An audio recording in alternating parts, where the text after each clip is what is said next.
So I've been working on these trays and I was having some issues with the bowl and tray bits. Now this is my second and third project ever like this. So I struggled through the first one and I'm actually kind of struggling through these.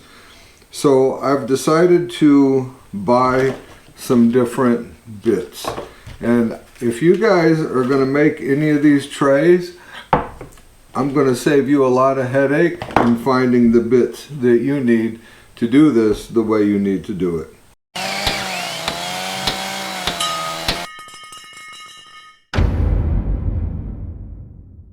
Hi everybody, I'm Jim Deerdorf and this is Detroit DIY. Let's get into this. When I first decided that I wanted to make these trays, I had bought a couple of bits. I bought this bowl bit and I bought a flush trim bit from Crafted Elements, whom I got these templates from. This is not the bit that I bought from them, it's over in my router table, but this is very similar to or exactly like it. We'll take a closer look at these in a second. My problem is I wanted this to be 1.5 inches, 1 7/8 of an inch thick, whatever my material planed out to be. So this has wound up being 2 pieces of 3/4 inch material. And the reason I wanted to do that is 1 piece of 3/4 inch material, the trays just are not very deep. In fact, you could probably only put a few things in there and it just would be more decorative than useful in my opinion. So I wanted to make it 1.5 inches so that I could get, you know, that good 1 inch or 1.125 of depth out of it here.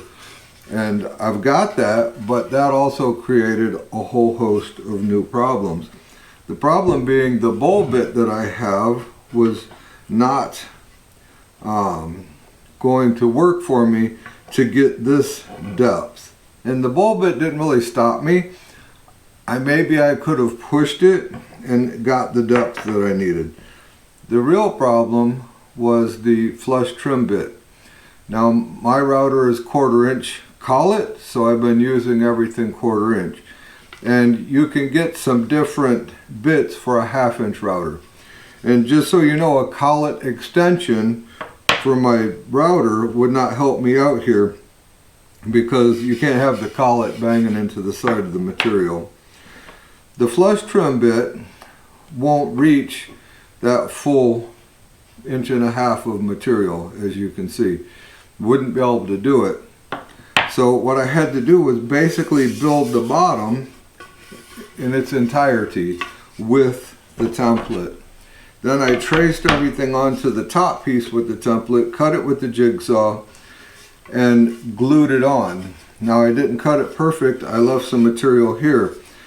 My intentions were to use the bottom piece as the template now, and it's working out okay for me, but it's not working out the best because the flush trim bit has 2 bearings plus a collar that holds it on. Let's get in a little closer.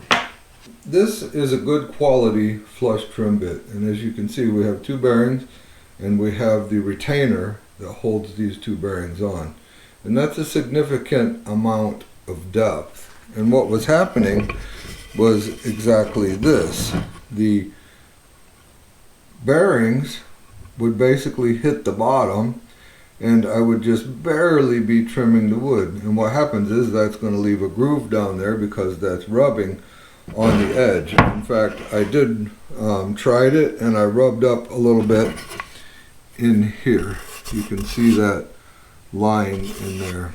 So I switched over to this flush trim bit that came in the Baudette set, and that's what I trimmed this one with, because you can see how much shorter this is than this. So it's significant.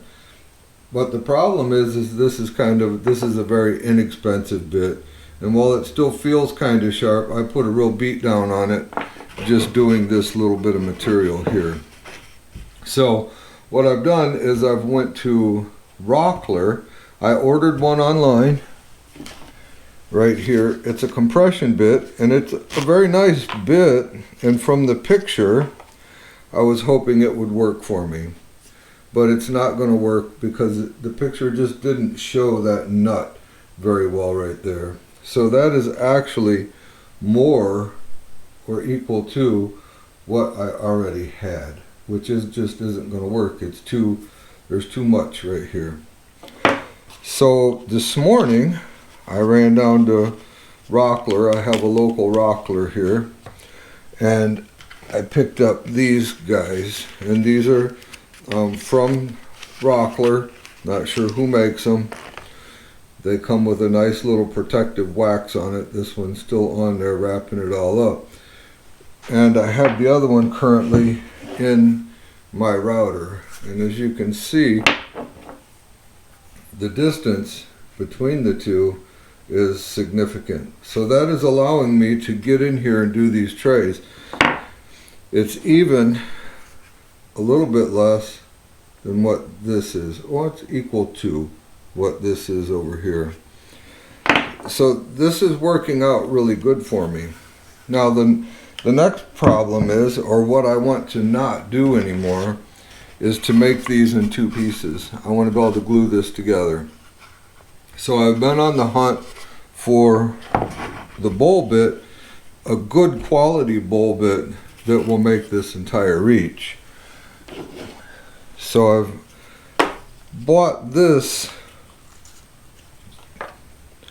bowl bit in hopes that it would do it, but as you can see, it's very short, so it's just not going to make that full reach and still be in the router, and the bearing isn't going to be able to get down onto the surface that I need it to ride on down there.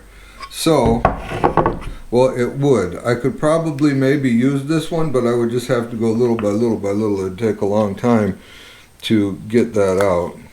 So I ordered this one. Now it's difficult to order these bits because a lot of the sites don't show you the dimensions. So this took several days of looking on the internet to find this bowl bit. Now this is a 1/8 inch round over, which I'm okay. I can live with that. I would rather have a 1/4, but I'm going to live with the 8. It's the 1/4 inch bearing that I need to run in these templates. Now it's not going to get in here perfect, but it's going to work out just fine. Actually, I think it will get into these tight corners just fine. It's going to miss that one by a little bit, so it'll be just fine. It's just going to alter the size of that, or alter that curve slightly.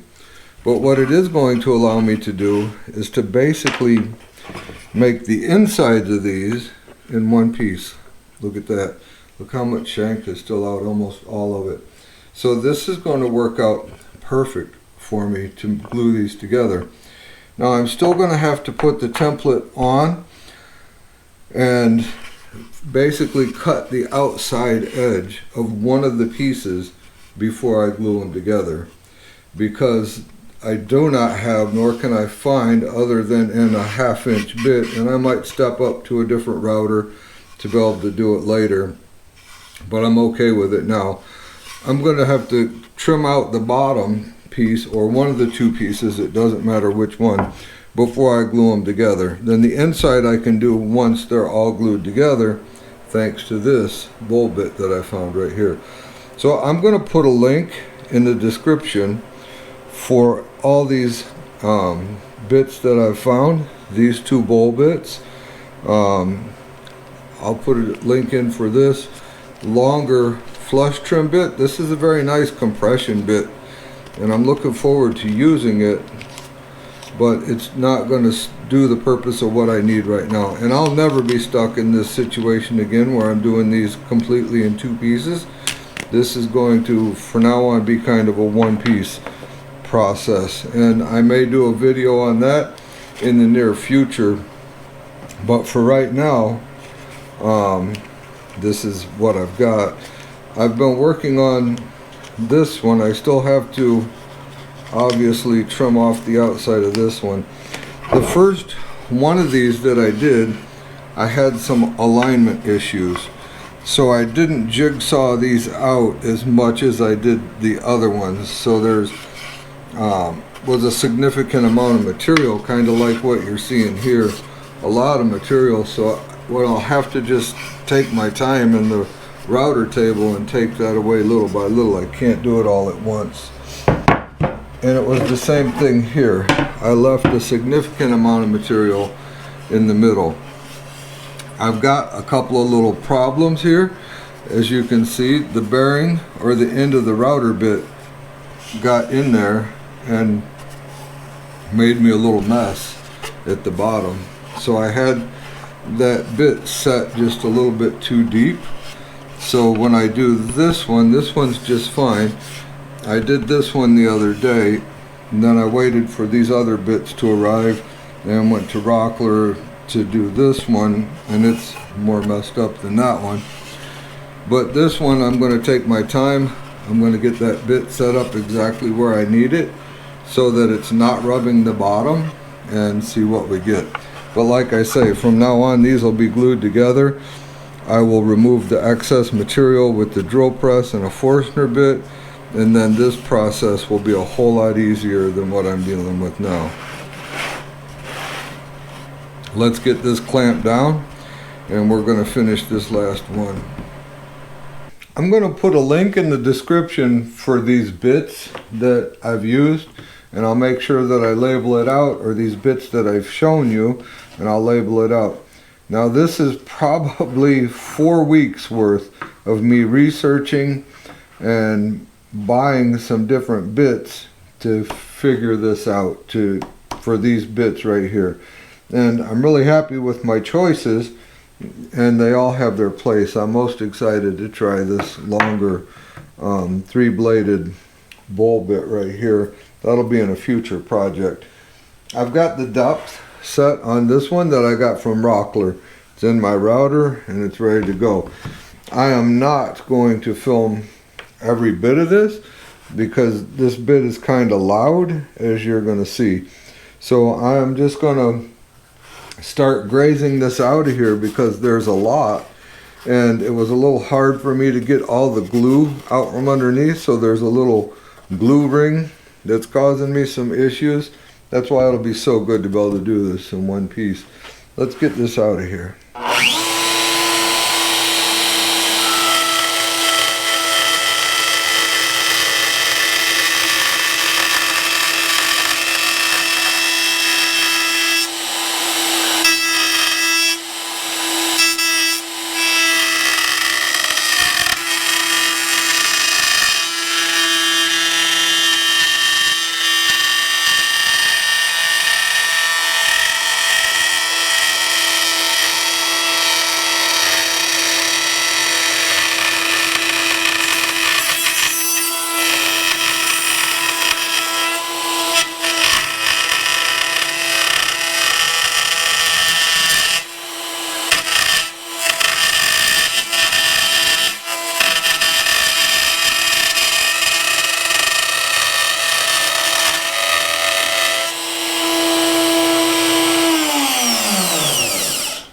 When it gets really loud like that, that's down here at the end.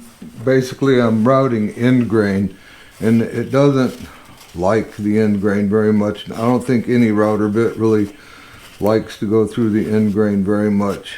So I'm going to keep going here, and then we'll come back and take a look when I'm ready for the cleanup pass. What I'm doing here is I'm trying to take about half of the thickness of this router bit.